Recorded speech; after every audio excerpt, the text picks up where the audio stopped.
మాజీ మంత్రులు హరీష్ రావు, సబితా ఇంద్రారెడ్డి నేతృత్వంలో బీఆర్ఎస్ ఎమ్మెల్యేలు, ఎమ్మెల్సీల బృందం మూసీ పరివాహక ప్రాంతాల్లో పర్యటిస్తోంది. హైదర్ షా కోర్టులో బాధితుల ఇళ్లను నేతలు పరిశీలించారు. అనంతరం వారితో ఇంటరాక్ట్ అయ్యారు. బాధితులకు అండగా ఉంటామని భరోసా ఇచ్చారు. బీఆర్ఎస్ తరపున న్యాయ పోరాటం చేస్తామని తెలిపారు.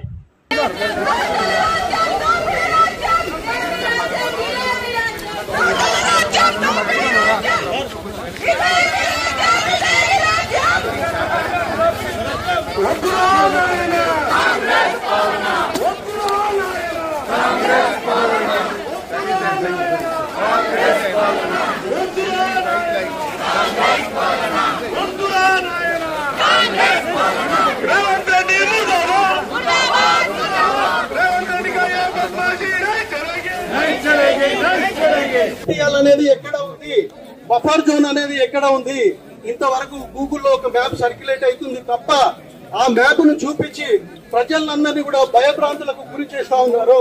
ఇది మంచి పద్ధతి కాదు. మీరు ధైర్యం ఉంటే ముందుకు వచ్చి ప్రజల ముందుకు రండి. మీరు చేయాలనుకుంటే ఏంటో ప్రజలకు చెప్పండి. అంతే తప్ప మీరు ఈ విధంగా ప్రజల్ని భయభ్రాంతులకు గురి చేసి చాలా మంది అండి కష్టపడి ఇంకా కూడా నేను న్యూస్ లో చూశాను 2035 వరకు 2050 వరకు ఈఎంఐలు ఉన్నాయి. ఒక మనిషి జీవితం ఒకటే ఇల్లు. ఆ ఇల్లును మీరు కూల్ చేస్తానంటే అక్రమం అయితే కూల్ చేయండి, మేమంతా మద్దతుగా ఉంటాము. హెచ్ఎండిఏ లేఅవుట్ అండి ఇది. సాయిరామ్ నగర్ సంబంధించి హెచ్ఎండిఏ లేఅవుట్ ఇది. హెచ్ఎండిఏ అర్థం తెలుసు కదా గవర్నమెంట్ కి. 30 ఫీట్ల రోడ్లతోటి విశాలంగా కట్టుకున్నాం మేము ఇల్లులు. ఇది కూడా 93లో అయిన లేఅవుట్ ఇది.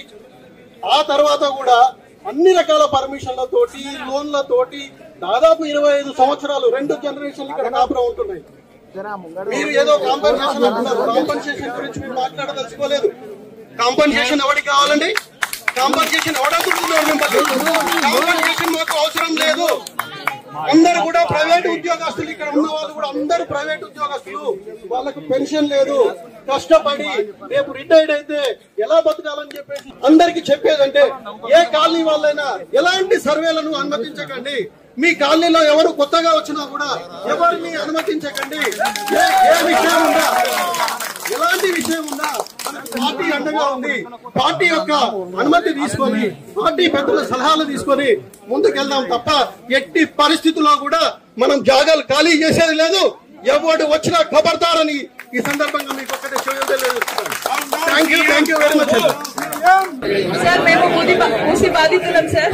టీవీ ఆన్ చేస్తే రెడ్ లైన్ అంటారు, బ్లూ లైన్ అంటారు. మాకు ఏమి తెలియదు సార్, ఏ రెడ్ లైన్ ఏ బ్లూ లైన్ వెళ్ళిపోతుంది అని సర్వేలో చెప్తున్నారు సార్.